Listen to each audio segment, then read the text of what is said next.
Good evening, ladies and gentlemen. We are very pleased tonight to present the presidential candidate for the Libertarian Party, Lars Mapstead. Take it away, Lars. Tell us how you're going to change the world today. I hope that I can change the world, maybe one step at a time. Well, I guess I'll give you a little background about me because maybe not everybody knows too much about me. I grew up really poor. In fact, I grew up with an outhouse and no electricity in the Big Sur Mountains of California, hippie parents, and on a pot plantation. And so my childhood was pretty wild.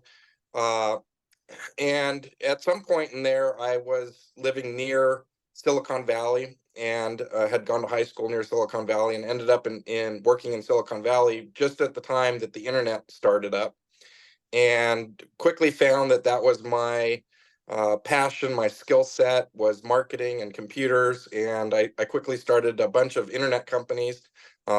Serial entrepreneur, starting and selling companies and then starting another one and that sort of thing. And that kind of culminated with the big company that I ran that I'm most well known for, which is a company called Friend Finder Networks, which is dating websites on the internet.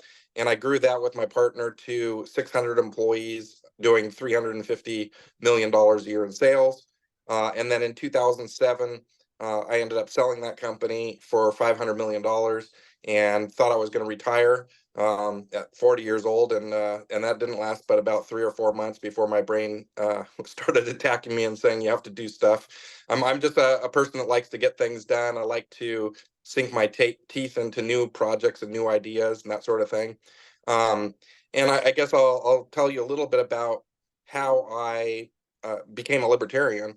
All my life, I had been voting since the very beginning. I always thought it was really important to vote, but I always was kind of voting maverick or against the duopoly. I voted for Ross Perot early on, and then I voted for Ron Paul a couple times.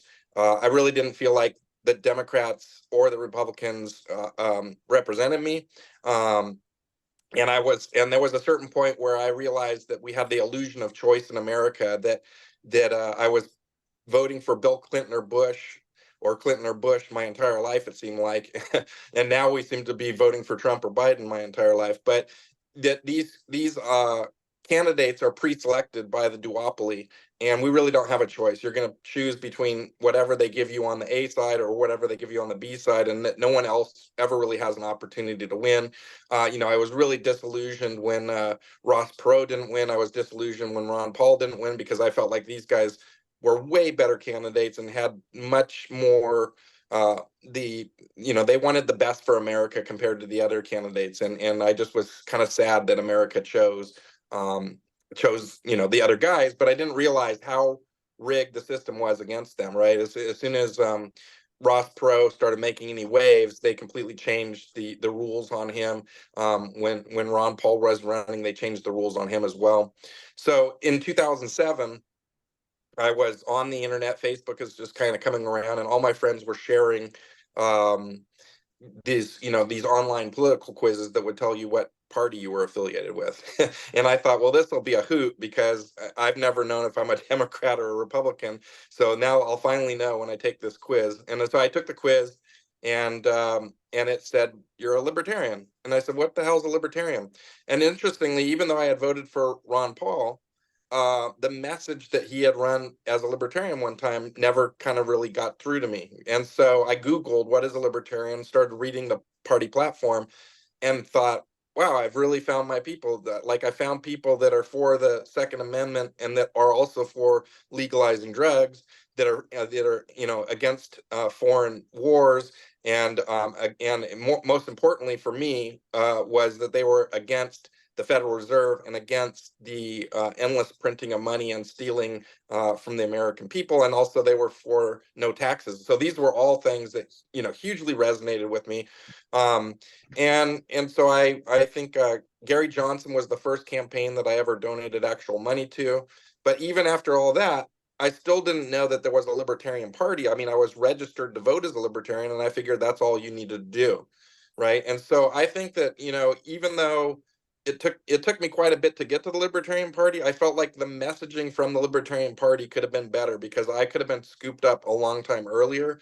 And I think that there's literally millions of Americans just like me who are libertarians that haven't been introduced to the idea of libertarians and to the Libertarian Party as a whole. And I get that by when I'm online on social media, which I have a pretty big social media presence.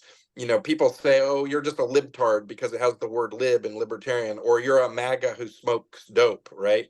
Um, and so I have to educate people, which I feel like after 50 years of the party, we shouldn't have to educate anybody. Everyone should know who we are. But that, once again, is kind of a part of the rigged system. The media and the duopoly suppress us so much that it's hard to get our message out, right?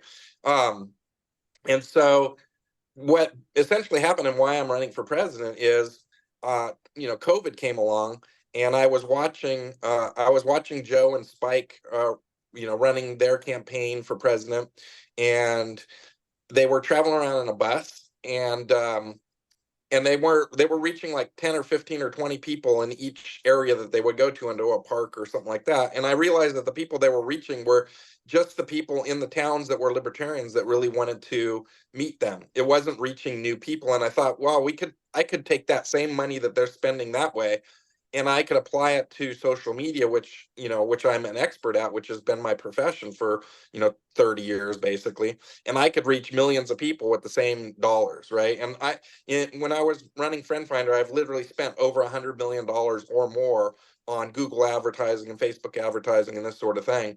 Um, and so I just thought, I could really get our message out there a lot better than the way that it's being done. And then, COVID just kind of, really put the nail in the coffin on everything for me. All my friends are being put out of work. They're complaining that their businesses are going under. They're complaining that they can't see their family. The government is super draconian. I live in California, so you can only imagine how ridiculous it was. The police were sending people home that were sitting in their car watching the sunset with their windows rolled up, for fear that the COVID might leak out and cross over to the other people's car and attack them or something like that.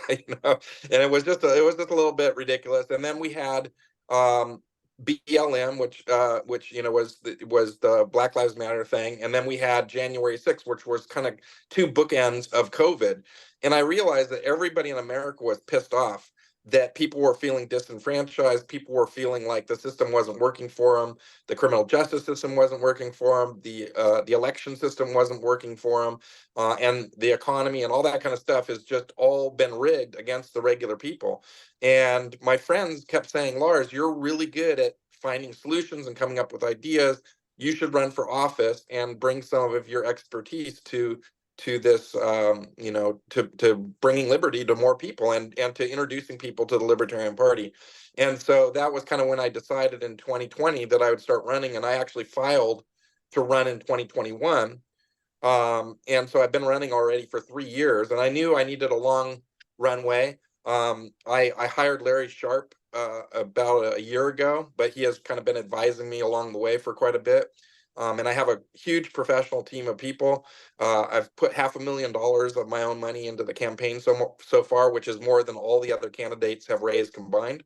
And I'm looking to the general election to really push our message out to folks.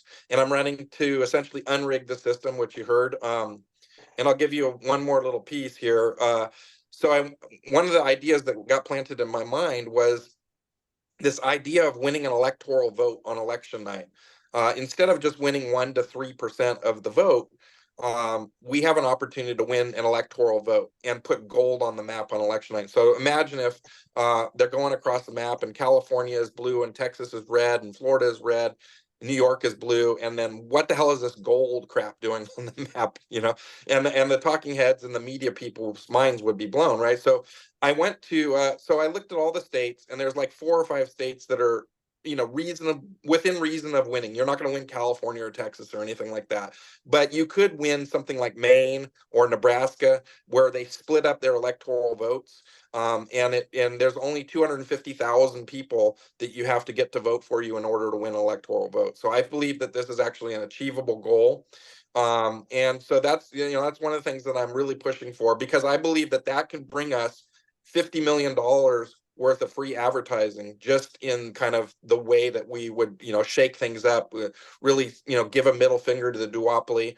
And there's a kind of a silver lining on the, or icing on the cake, so to speak, and that is that if you can deny Trump and Biden the 270 electoral votes needed to win, it sends it to a thing called a contingent election, which sends the whole process of picking who's going to be president to the House of Representatives. And so, this is a plan that I'm working on. And I believe that this plan can get every American to Google what is a libertarian, which is how I found to be a libertarian. And this is a way that we can grow the party, we can start bringing in the funds that we need, and we can gain credibility. Because a lot of people say, I'd vote for you, but you can't win. But if we show that we can win, not only does it win for the party, but it wins for all the candidates across the country who are currently running, because it shows that they have an opportunity to win. Then they can say to people like, yeah, look where we won in Maine. Look where we won in Nebraska. Look how we won these electoral votes. And if the media starts catching on that we're gaining traction in these states, even before the election happens, we're going to get a lot of media attention, because people are going to be like, wait, this guy might actually screw up the election. And they love to talk about that, those kind of things. So I guess, I'll finish with this, that Larry Sharp has been on my policy team. I have Michael White out of Arkansas, who did an amazing debate running for his Congress. And then I have a whole team of people that have been working on policy for the last 9 months. You can go to lars24.com, click on Unrig the System. We have 37 pieces of policy to unrig the system. And I backtracked just a little bit. So I went to Maine because that was one of the areas that I want to win an electoral vote. And I went to the chair of Maine and I said, hey, I got this plan. He said, that's great. I love the plan. We want to do that. But we don't have ballot access, Lars. So so you have a great plan, but we can't get you on the ballot, my friend. And so I said, wow, what's the deal? And in Maine, the Secretary of State deleted all of the voters that were libertarians off the voter rolls, and said they were stale. And so essentially there was no libertarians in Maine anymore, and they sued, and they got it overturned, but the judge didn't reinstate the people. And so they were behind. They needed 5,000 registered libertarian voters in order to get ballot access. And when I went there, they were behind by about 3,000 voter registrations. And I said, well, how long do you have? And they said, well, just till December 31st. And I said, well, that's only like 90 days away. How are you going to get all those people? Okay, I'm going to come up there to Maine, and I'm going to stand on the street corner, and I'm going to team up with you guys, and let's go out there and like try to get people registered. So I went up there, and I quickly realized after standing there for 2 days that I wasn't going to register 3,000 people in 90 days myself. And so I realized we needed to bring in a professional team. And we hired about 15 people to come in that were professional canvassers.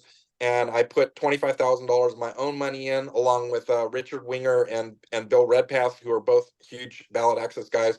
And we were actually able to secure major party status again for Maine, so that they now have ballot access, and I can put my plan forward. So, I'm putting my money where my mouth is. I'm putting my expertise where my mouth is. I'm trying to actually do something that's different than all the other candidates are doing. And I think I have a really good chance to do that.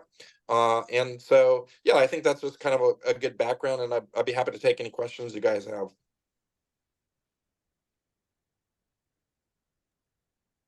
Okay, I got a couple for you. Sure. Back in the Ohio debate, I watched that one and the Georgia one. I like the Ohio one better. Okay. You talked about something called a prebate for anyone under $40,000. Can you explain that a little Yeah. further? Sure, absolutely. So Gary Johnson kind of introduced this idea to me in 2008, I guess. It's the idea of the fair tax. I guess I should start out by saying that my ultimate goal is to reduce taxes to zero. And my main goal is to abolish the IRS, because the IRS is a coercive and corrupt system that is used by Congress to hand out favors to the rich and the powerful corporations and that sort of thing. And it's just a horrible thing. I hate the IRS. I hate the income tax. I want to get rid of it. And I wish I could wave a magic wand and make it go away, but that's not, we don't have that power. So I look for practical solutions. I look for things that can actually get done. And the fair tax is a bill that's been before Congress for 20 years already. It's had co-sponsors in Congress. And what it does is essentially it abolishes the 16th Amendment. It eliminates the IRS, and it puts in a sales tax instead, a consumption tax instead. And so, along with vastly cutting expenses and cutting our spending and reining in our and balancing our budget, I think that this is at least the path forward to getting rid of the IRS. Congress isn't going to pass it any other way, as far as I can see. If somebody else has a better plan, I'm open to it. And then to answer your question about the prebay, is that the fair tax essentially covers your sales tax up to the poverty level, so that everybody that is making essentially under $40,000 a year doesn't pay any sales tax, is essentially what it comes down to. Could you point out what you intend to do about entitlements? Yeah. So I think this is an interesting thing. So, when I first started running, of course, as every good libertarian is, I said, oh, I want to cut stuff. I want to cut the government spending and all these kind of things. And so then somebody asked me, well, Lars, what are you going to cut? And I thought, well, that's a good question. I had this whole litany of things that normal libertarians would spin off of what the things we're going to cut. But then I actually looked at a budget. And I looked at the entitlements that we have: Social Security, Medicare, and all the stuff that goes along in our budget. And I quickly realized that we have to have a sober conversation about Social Security and Medicare, because it's essentially a Ponzi scheme, and it's gonna come home to roost very soon. Within the next 5 to 10 years, we're going to have a reckoning, right? And Congress doesn't seem to want to pay any attention to it. They just keep kicking the can down the road, I think, until it just implodes or something. I'm not really sure what their plan is, but what I'd like to see is, for Social Security, as an example, I would like to see us pay out the people that have paid in, but I'd like to see us opt out the young people from this system, because Social Security has essentially turned everybody into a kind of dependent on the government. And I feel like government breeds mediocrity, and the more government we have, the more mediocre we become. And so I'd like to reduce that dependency and let people save their own money for the future. Government does a very poor job of saving money and investing money. Everybody would be way better off had they just kept their Social Security money and invested themselves. But unfortunately, we're in a position where you can't just kick 20 million or 30 million people out on the street who are relying on Social Security to pay their food and their rent. So we have to have a way out, and I think that the way out is to allow people to opt out, and to to continue to pay the people that are in the system right now. And as far as like reducing the debt overall, everybody always lays out two things. They either say you have to raise taxes, or you have to or you have to cut entitlements and that sort of thing. But they never talk about a third option, which I think is very interesting, which is vastly growing the GDP of America.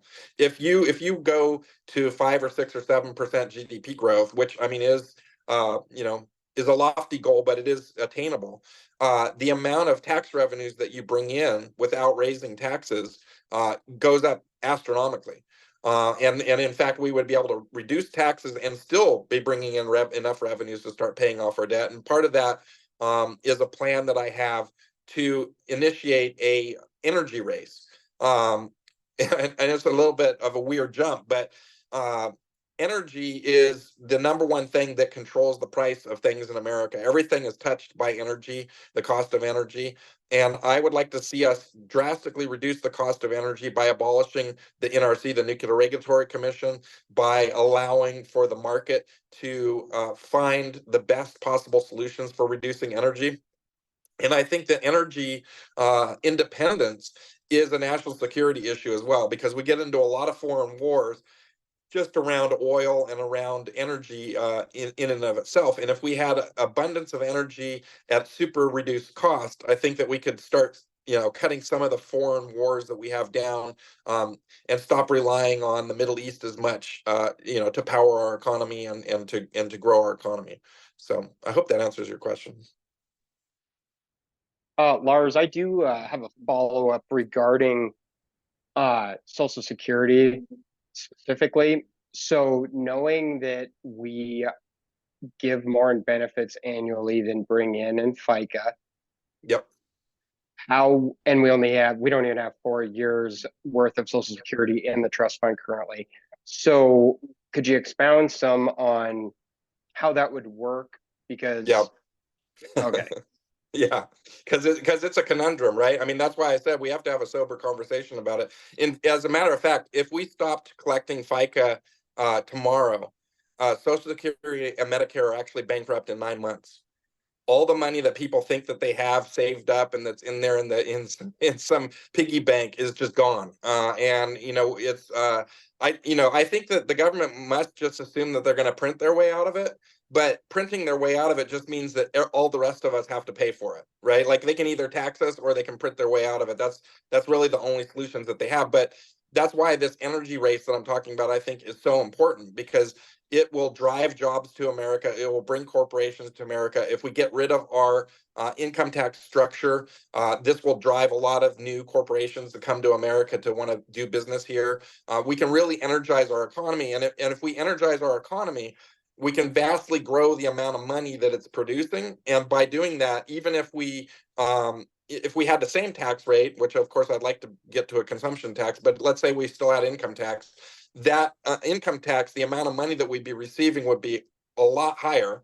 And that would be able to start using to pay down these Social Security and pay down the deficit and that sort of thing. And hopefully we can start weaning down on the actual taxes that people are paying, because that's my end goal, is to try to get that to as close to zero as possible.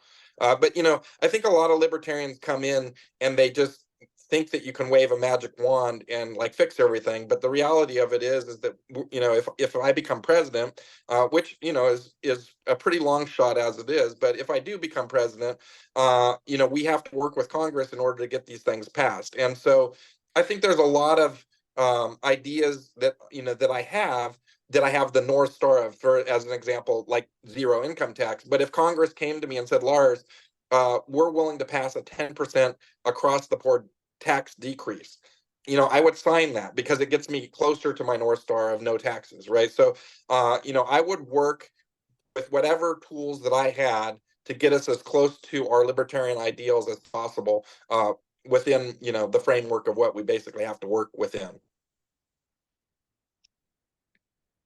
Okay, thanks. I'm a little confused on one part. You seem to be using the two different terms of consumption tax and sales tax. Are they? Oh, is it same thing? Okay. Yeah, I just use them interchangeably. Yeah. So if you guys are interested in the fair tax, it's not utopia. It's not like, oh my God, this is the silver bullet for mankind and how we're going to get rid of taxes forever. But you can go to fairtax.org, and it's an organization. They're nonprofit. They have a lot of energy. They do a lot of lobbying in Congress to try to get their thing passed. So it's an interesting and well thought out and well fleshed out idea. And there's a lot of, you can really get into the nitty gritty on the arguments of why or why not. The policy team had one of the top fair tax people come in, and we grilled the hell out of them, because we had a lot of concerns about if you implement a sales tax, that could be very inflationary, because you're automatically increasing the price of goods by, whatever it is, 15 or 18% or something like that the sales tax would have to be to offset things. So, there's problems with it. It's not perfect, but if we ever want to get rid of the income tax, I think this is the best current way forward. And I'm open to other ideas. If there's a better path forward that somebody sees that we could actually get through Congress, I'm totally open to seeing that, because my end goal is to abolish the IRS and get us out from under this coercive income tax. Yeah, I thought you were referring to them as different, and I couldn't see how they were different. No. Okay. Yeah, same thing. Yeah.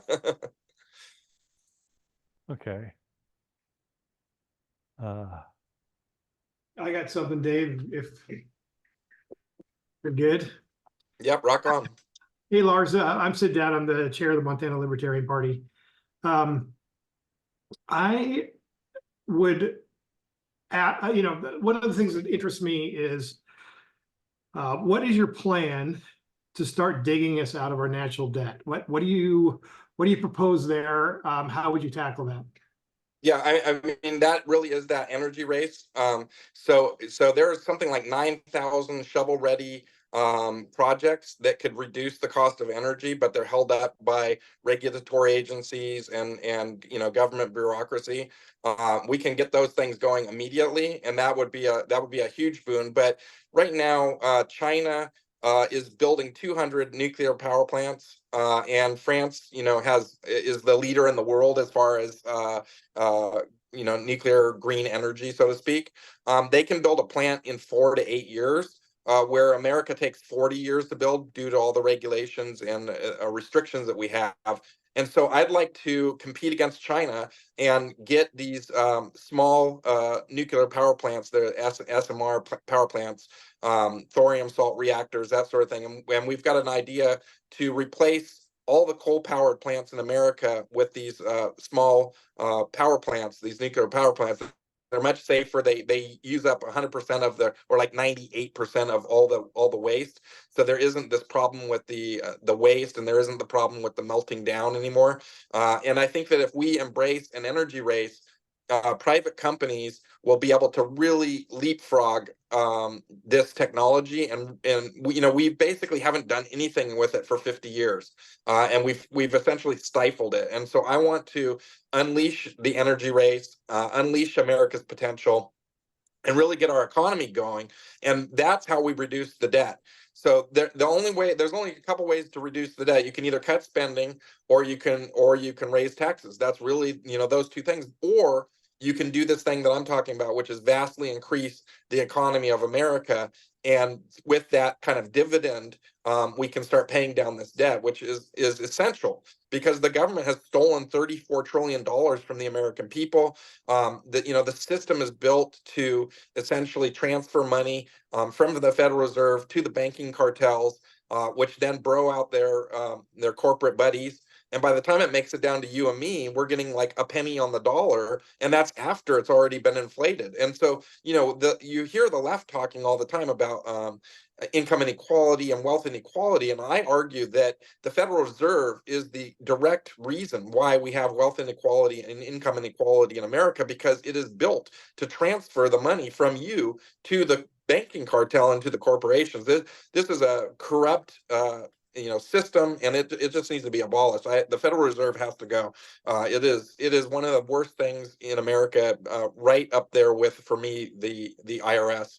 And I'd like to make sure both of these things go. I sometimes joke I'd like to have Ron Paul be the last chair of the Federal Reserve and finish the job that he tried to start or wanted to start. But I'm willing to do whatever it takes to reduce their power and reduce that banking cartel. The bailing out of the banks in 2008 was a crying shame. The $9 trillion that we printed due to COVID, because the government was such an idiot and shut everything down.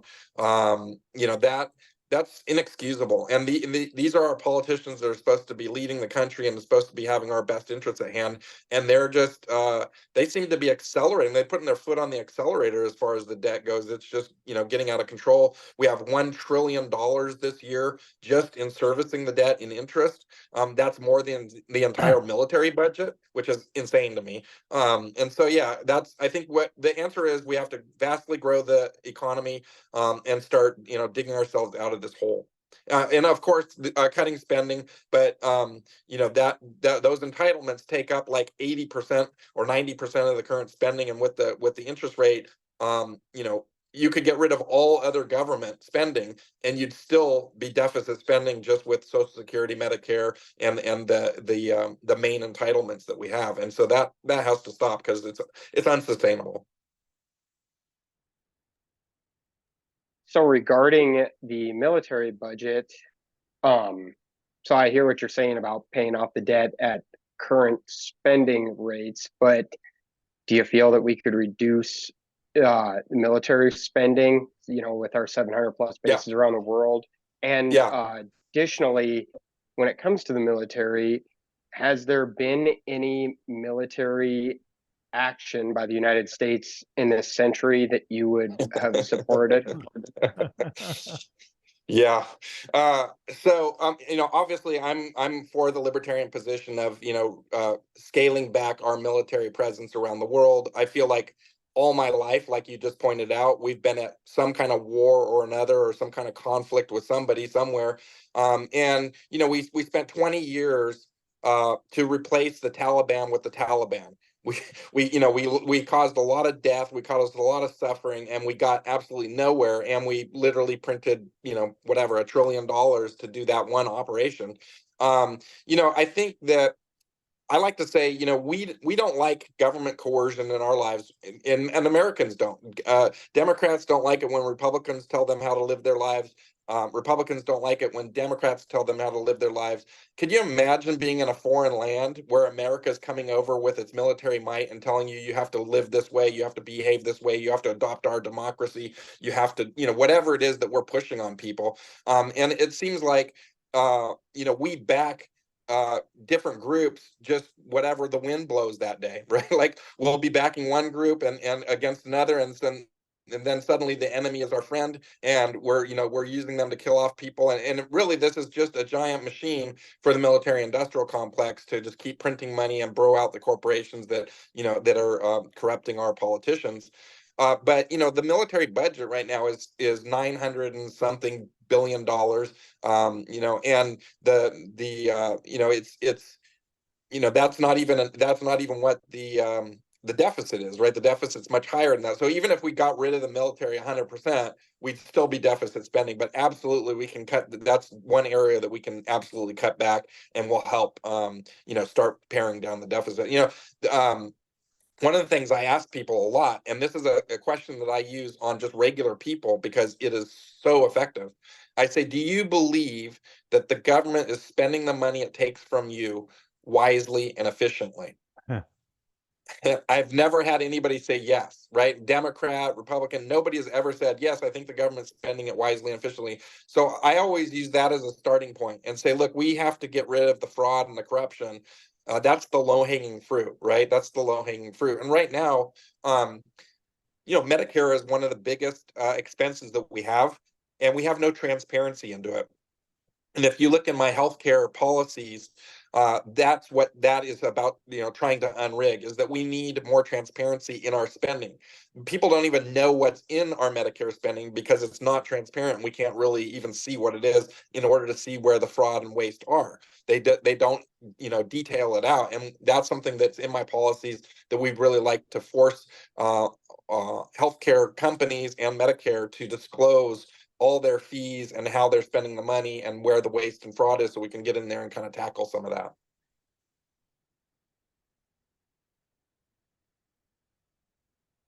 Yeah, I've got an interesting little list that 50 years of undeclared wars, going back to all of them were undeclared.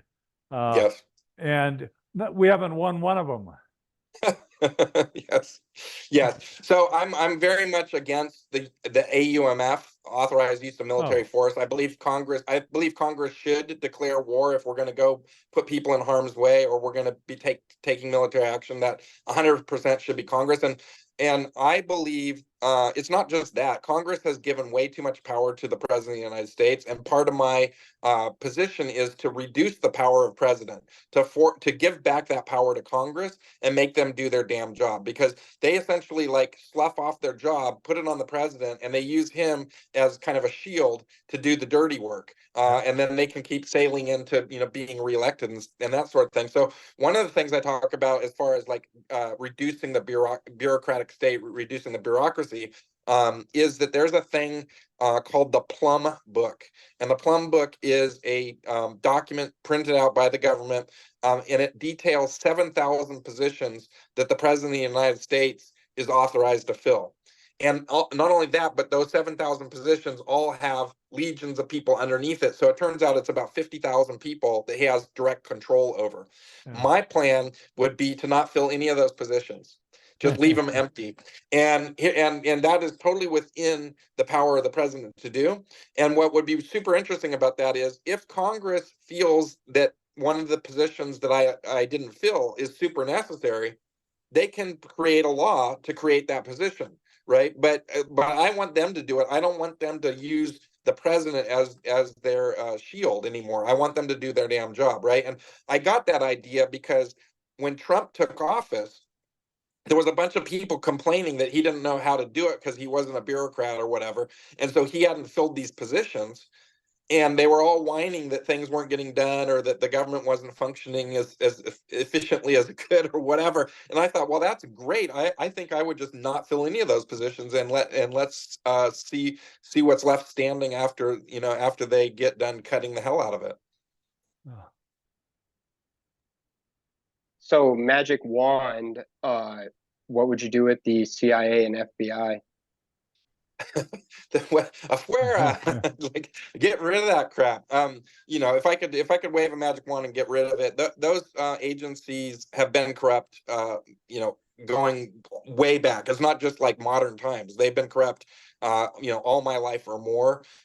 They are getting more corrupt. They're getting more surveillance state. They work outside the law. They work outside the legal system. They're not accountable. It's like they have the ultimate qualified immunity. And part of my platform is ending qualified immunity for police officers. But I think that they have the ultimate one because they're so high up and they are so embedded in the system that they're able to bend the system to their will and create narratives that they want. This whole thing of all these government agencies inside the social media companies basically crafting the narrative, telling you what you can and can't hear, suppressing information, that sort of thing is.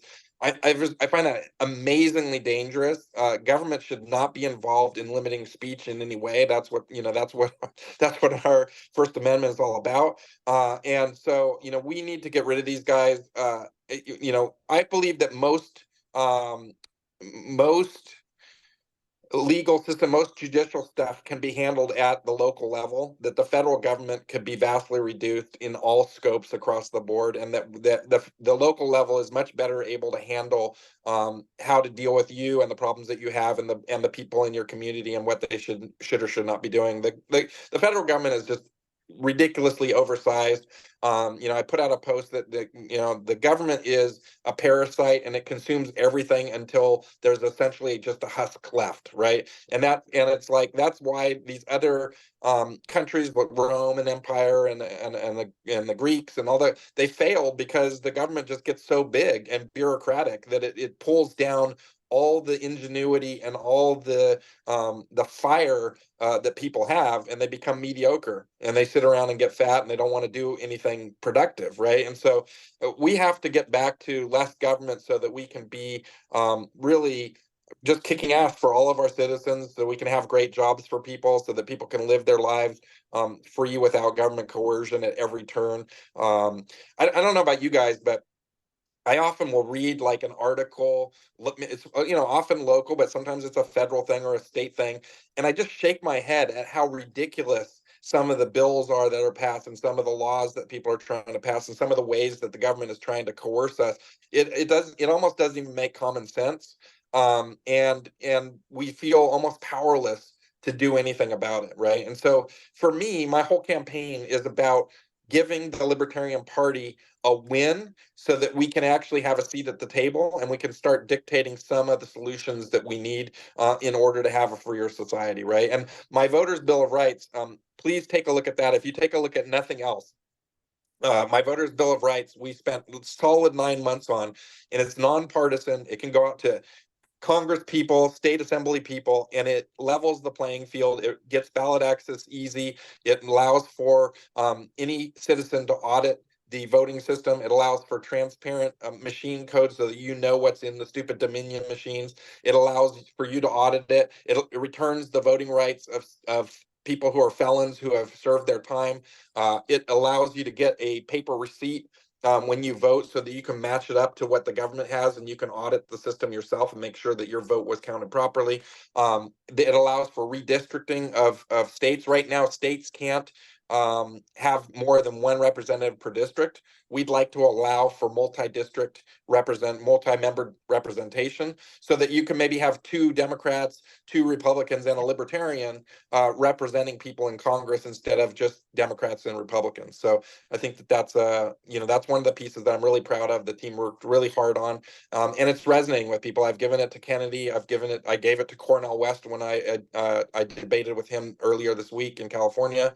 And so, that's resonating with a lot of people that aren't just libertarians, because people do believe that the election system is rigged, maybe for different reasons, but no one else is presenting a solution, a piece of policy that actually fixes the problem. And so I want to get this in front of as many people as I can to get the national discussion going. Because look, libertarians are never going to win crap if we can't fix the ballot access issue. We literally run a marathon and to get to the starting line of actually running for office, and that is never going to be effective. They drain us of our money and our resources before we ever even start to run, and that has to change, or we will never make any change at all politically, in my opinion.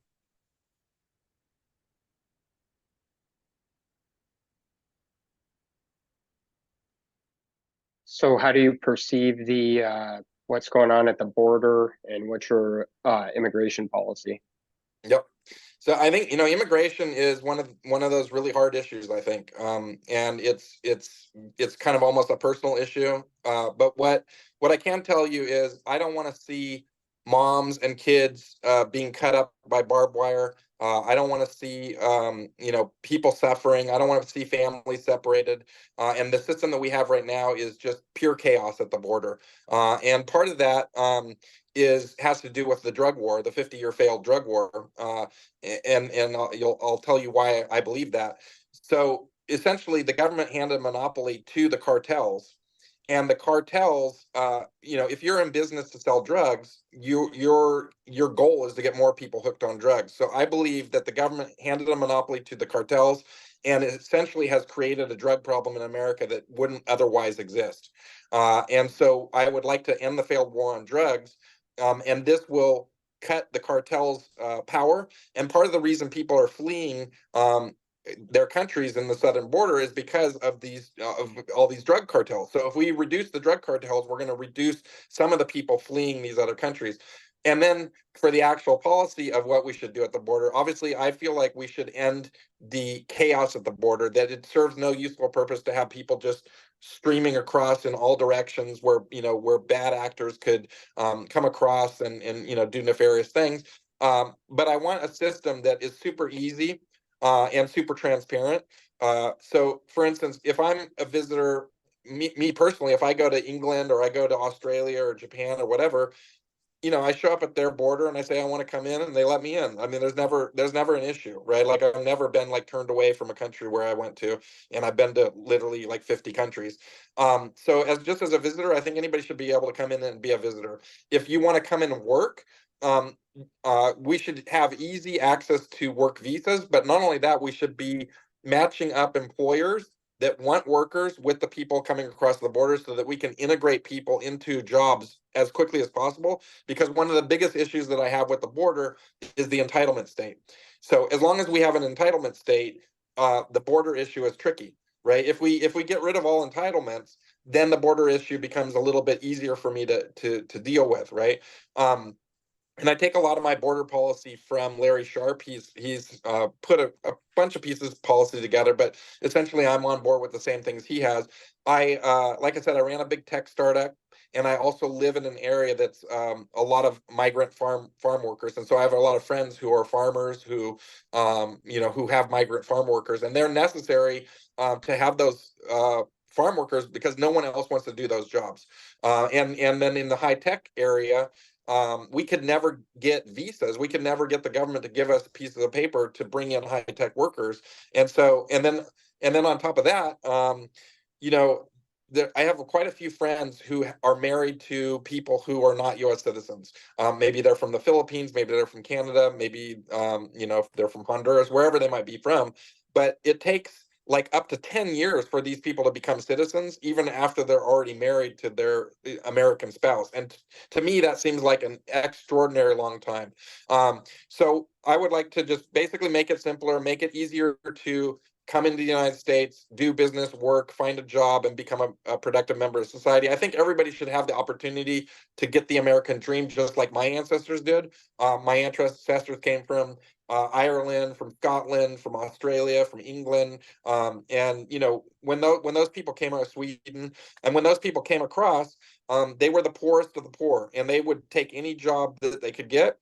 And they were able to integrate in society, and we have large populations of Irish and Swedish and Scottish people all over America, and it's not a problem. So I think that I think the real issue with the border is that we can sort of assimilate a certain amount of people. If 300 million people came across the border tomorrow, that would be a real problem, because you can't like assimilate that many people.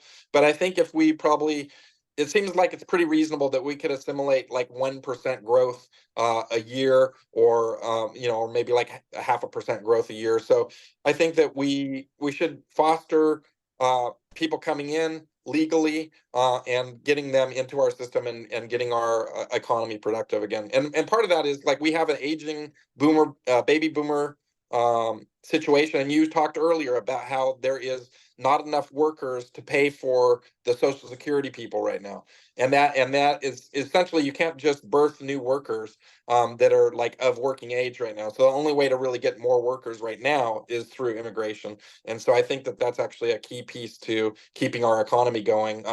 If you look at Japan, who has no immigration, they have a real problem because they have a very aging population and not a lot of people working. And it's the same thing with China, because they had that one child policy for a long time, so they weren't birthing kids. And now they have this aging population, and they don't have the younger generation coming up behind them to kind of support them. So I think we have to have a constant kind of stream of people, and maybe Americans' birth rate needs to get up a little bit too, in order to keep our economy going. Actually, I thought marriage was automatic No, citizenship. Just ask nope. ask Ilhan Omar. Yeah, so Spike Cohen, I think, is a good example of this. His wife is Canadian, and I think Barbados maybe, or something like that. And I think it took her something like 5 or 6 years to get U.S. citizens. I'm not even sure if she is right now. And like my treasurer, he's married to somebody from Indonesia, and he said it took her 5 or 6 or 7 years to get in. And I just, if you look into it, there's something like 80,000 different regulations and rules on immigration. It seems overly complex to me. But leave it to government to make things simple, right? Yeah. Okay, I'll jump down a different alley. Okay. What are your plans, or if there are any, for fixing the educational system? Yeah. Well, I mean, the federal government doesn't have a lot of things that it can do, but the one thing that it can for sure do is abolish the Department of Education. It was, I think, started in, I want to say 1979. I could be wrong on that date, but and our metrics for education have been dropping ever since. So it's clearly one of those failed kind of programs that doesn't really work. We should definitely abolish that. That would be, reduce some of the deficit that we have. I personally, I think that, like I said before, government breeds mediocrity, and the more government we have, the more mediocre we become. So a lot of my policies are built around installing more competition, because I believe competition and the market is what can drive excellence. And right now we don't have competition in our education system. And so I would be for any kind of programs that allow for more competition against the public sector from the private sector, just to keep them, to sharpen their edges, right? Just to keep them on their toes. If they don't have anybody to compete against, they have no reason to excel or educate our children in a good way. And I live in California. The education system is a clown show. The schools care more about my kids showing up at school so that they get paid than they do about my kids' actual education. And Right. fortunately, my youngest daughter is a straight A, honors student, and she crushes it. But if I take her out of school for like 2 days, they start calling me up and telling me like they're going to send me to the courts because of truancy. And I said, well, my kid's a straight A student. Like, if she doesn't show up to school for 2 days, do you think that's going to be a problem? It's not. It's the only reason it's a problem is because you don't get your $250 or whatever the crap you want. And I just don't care about your $250. Like, that's not my problem, So yeah, I think for sure abolish the Department of Education and look to ways to foster competition. And actually, it's sort of, again, it's not something I think the federal government can do anything about, but this whole DEI stuff. Yes. Yes. How do we, 100%. how do we get rid of it? Yeah, I mean, yes, that is toxicity for sure. I think that there is some movement right now to kind of get rid of DEI, and I think that you know We're having I planes, so- we're having planes crash with, Yeah. well, really, seriously, we're having, Yeah. Pilots being hired because of the check boxes and not Yeah. because of the competency. Yeah. So I guess from a policy standpoint, what I can say is I'm against DEI. I think it's one of these things that breeds mediocrity. It's putting people into positions that may or may not actually qualify for those positions and may not be the best suited for those positions. And I don't feel like we should be promoting mediocrity. We should be promoting excellence, and being better competitive in the marketplace, because essentially what we do is as we become more and more mediocre, we allow other countries to outcompete us, and then our jobs go to those other countries because they're Yeah. doing better than us. We're not living in an isolated world. We are competing on a global stage, and our people have to be able to compete at the top level, or we're not going to have the standard of living that we're used to and that I feel Americans deserve. I mean, we've got a vice president and a Department of Transportation to prove. Yes, 100%. Yes, Buttigieg, that guy's a clown. Oh, and the whole Palestine, Yes. joke is coming back up to bite us. Their people are now starting to die from it. Yes. Yes. Yes. Yeah, DEI is bad news. Yeah. Okay, anybody else want to jump in there?